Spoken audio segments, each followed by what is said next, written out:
During my lectures, I tend to write a lot. I sort of come out with lectures with 8 or 9 pages of notes. I write pretty much everything the lecturer says. I find that they will put little tidbits of information into the lectures just so that people who don't turn up don't, to miss out on that. So it's an incentive to go.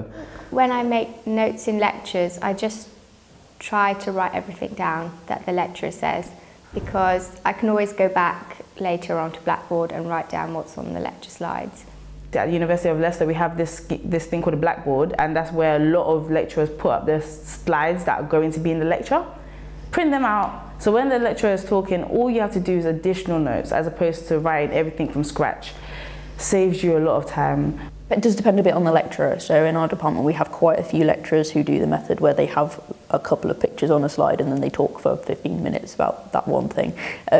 So you do have to listen quite hard and try and pick out mostly keywords or phrases that sound like they might be useful.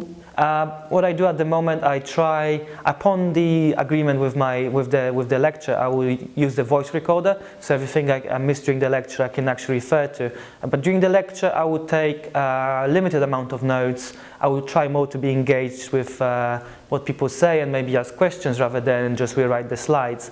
You can make notes as it's recording, and then that helps prompt you, instead of listening to the whole thing again, you can go back to the specific parts of the recording that you want.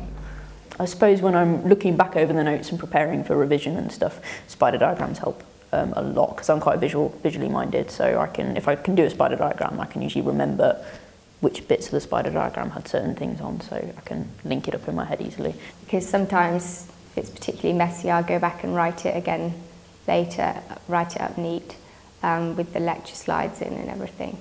And that can be quite helpful in helping me take it all in again and you think through it and like where things connect.